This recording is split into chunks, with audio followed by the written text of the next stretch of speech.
हरे कृष्णा। तो हम लोग चर्चा कर रहे थे, पिछली बार हम लोग चर्चा कर रहे थे 10वें अपराध पे। और हमने डिस्कस किया था कि नाम के बारे में जो है श्रवण करने पर भी भौतिक आसक्ति बनाए रखना। पिछली बार हमने चर्चा किया था कि कोई भौतिक रूप से आसक्त व्यक्ति होता है तो वो व्यक्ति को भक्ति में जो आसक्तियां होती हैं, भौतिक आसक्तियां, ये उपाधियां, ये व्यक्ति को भक्ति में प्रगति नहीं करनी देती हैं। इस प्रकार का व्यक्ति जो होता है, जिसको आसक्ति होती है, वह जब भी करेगा लेकिन दिखावे के लिए करेगा, ये दूसरे की नकल करने की, है ना। तो इसलिए इस चीज से ऊपर उठना चाहिए। इसमें एक बहुत सुंदर जो है एक कि श्रद्धा का महत्व क्या है ना। एक कथा हम आज चर्चा करेंगे, छोटा सा कथा है रामायण से, कि मानव जीवन की सिद्धि प्राप्त करने के लिए ये जो है एक साधक को अपने गुरु एवं कृष्ण नाम में सुदृढ़ विश्वास होना चाहिए। इस पे एक छोटी सी कथा आती है, ये रामायण से है। तो बताते हैं कि रावण का वध करने के बाद भगवान राम जो थे, सीता देवी और जो है विभीषण के संग जो है अयोध्या लौटते हैं। तो जब श्रीलंका से लौटने का समय आता है तो विभीषण जो होते हैं, विभीषण के कुछ राक्षस जो है सैनिक होते हैं, ठीक है। तो वापिस जब रिटर्न करना होता है, क्योंकि अब समुद्र बनाया था, समुद्र सेतु सेतु बनाया था, सेतु पे जाके वो समुद्र क्रॉस करते हैं। लेकिन जब वापस रिटर्न करना होता है तो अब कैसे क्रॉस करेंगे, समुद्र जो है वापस कैसे आएंगे। तो विभीषण के जो कुछ राक्षस सैनिक होते हैं विभीषण से पूछते हैं क्या करना चाहिए, क्योंकि वो सेतु टूट चुका था, सेतु तो विखंडित हो चुका था। तो विभीषण ने एक सुंदर उपाय बताया। विभीषण ने बताया कि एक जो है अश्वत्थ अश्वत्थ पत्र, अश्वत्थ पेड़ होता है ना, अश्वत्थ पत्र पे श्री राम का नाम लिख दो। और जो है उन्होंने क्या किया, उन्होंने विभीषण ने एक अश्वत्थ जो है पेड़ है उसके पत्ते पे श्री राम का नाम लिखा और उसको एक कपड़े में बांध दिया। और अपने जो है कपड़े में बांध के अपने एक सैनिक को दिया। और उन्होंने बोला कि इस गांठ को कसकर पकड़ो और पानी में डुबकी लगाओ और तुम बड़ी सुगमता से ये विशाल सागर पार करके लंका पहुंच जाओगे। ठीक है। तो उन्होंने बताया बेसिकली, ये पत्ते पे राम का नाम लिख दिया विभीषण जी ने, श्री राम, और उसमें गांठ लगा दी, कपड़े की गांठ लगा के, और बोला इस गांठ को पकड़े रहो और डुबकी लगाओ, तुम डूबोगे नहीं। तो राक्षस था वो, जो राक्षस सैनिक था तो वो राक्षस पर उसकी श्रद्धा थी विभीषण जी पे। तो उन्होंने क्या किया, वो जो गांठ थी, ग्रंथि थी, अपने हाथ में पकड़ और समुद्र में कूद गया। और सबसे अचरज पूर्ण बात ये हुई कि पानी उसके घुटनों तक ही गहरा हो गया।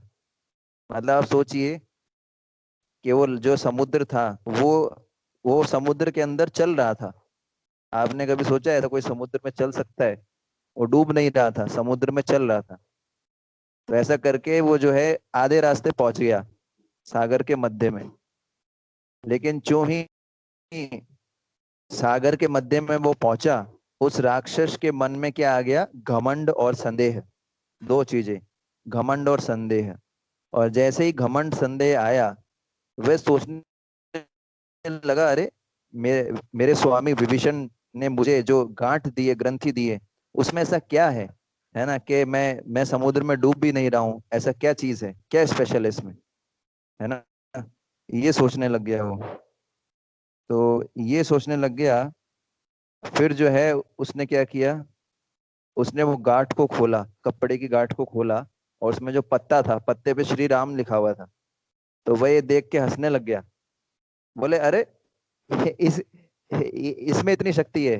क्योंकि असुर था तो हंसने लग गया, बोले पत्ते पे श्री राम नाम लिख दिया, इसके कारण मैं नहीं डूब रहा हूँ, ऐसा हो ही नहीं सकता। और वो हंसने लग गया, उपास उड़ाने लग गया, मजाक बनाने लग गया भगवान के नाम का। और जो है उसमें शंका आनी शुरू, शंका तो पहले से ही थी, और शंका आनी शुरू हो गई, है ना। और सोचने लग गया, बोले ये जो नाम है, कैसे समुद्र, इस नाम के बल पे मैं कैसे समुद्र को जो है क्रॉस कर सकता हूँ, ऐसा हो ही नहीं सकता। जैसे ही उस राक्षस के मन में शंका आई, वैसे ही क्या हुआ, धीरे धीरे जो समुद्र की तूफानी लहरें थी वो बढ़ने लग गई। और उन्होंने बाढ़ का रूप ले लिया, है ना, और उसने उसको डुबो दिया, राक्षस को।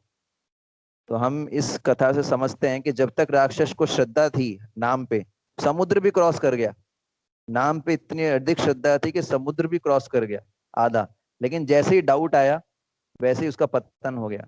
इसलिए श्रद्धा रखना चाहिए, श्रद्धा का बड़ा महत्व है। शिला प्रभुपाद जी बोलते थे, मैं अमेरिका में प्रचार करने गया था, प्रभुपाद जी अमेरिका में प्रचार करने गए, तो प्रभुपाद जी के सक्सेस के पीछे दो सूत्र थे। प्रभुपाद जी बोलते हैं, शिला प्रभुपाद जी बोलते हैं, मेरे सक्सेस के पीछे दो, एक सूत्र क्या है, गुरु की बात पे दृढ़ विश्वास, दूसरा जो है हरि नाम पे अटूट श्रद्धा।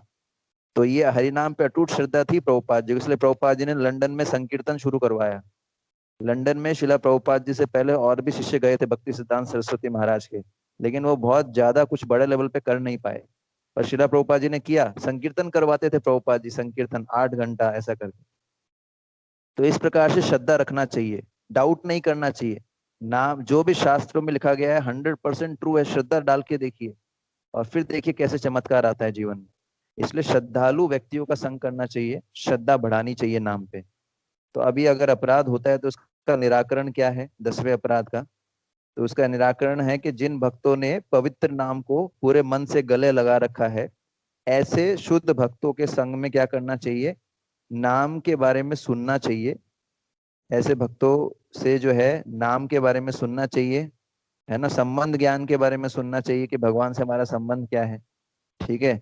और अपने विश्वास में वृद्धि करनी चाहिए, अल्टीमेटली अपनी श्रद्धा को बढ़ाना चाहिए नाम में। और क्योंकि ऐसे भक्त जो होते हैं, जो जिनको भगवान के नाम पे अटूट श्रद्धा होती है, तो वो क्या करते हैं, उन्होंने अपने जीवन में सारी भौतिक आसक्तियों को छिन भिन कर दिया है और वह सतत कीर्तन करते हैं, सतत कीर्तन द्वारा भगवान कृष्ण की आराधना करते हैं, ठीक है ना। तो सब सांसारिक मोह बंधनों का त्याग करने की इच्छा रखते हुए, है ना, अगर किसी से 10वां अपराध होता है तो उसको सारे सांसारिक मोह बंधनों का त्याग करने की इच्छा रखते पश्चाताप भरे हृदय से ऐसे भक्तों की सेवा करनी चाहिए। और पश्चाताप ही एक अपराध का सच्चा प्रायश्चित है, जैसे मैंने पहले बताया था, पश्चाताप ही वास्तव में प्रायश्चित है। और शुद्ध भक्तों की कृपा जब होती है और व्यक्ति जो है भक्ति पूर्वक कृष्ण के चरणार बिंदों की पूजा प्रारंभ करेगा और सच्चे मन से जब का आश्रय ग्रहण करेगा, तो धीरे धीरे उसकी एकाग्रता और नाम रुचि में वृद्धि होगी। और जैसे जैसे कृष्ण के प्रति उसका आकर्षण बढ़ेगा, वैसे वैसे मैं और मेरा की ये जो भौतिक आसक्तियां हैं ये धीरे धीरे खत्म हो जाएंगी। तो नाम महिमा के सतत कीर्तन व श्रवण से मिथ्या अहंकार के अंतिम अवशेष भी लुप्त हो जाएंगे, ठीक है ना।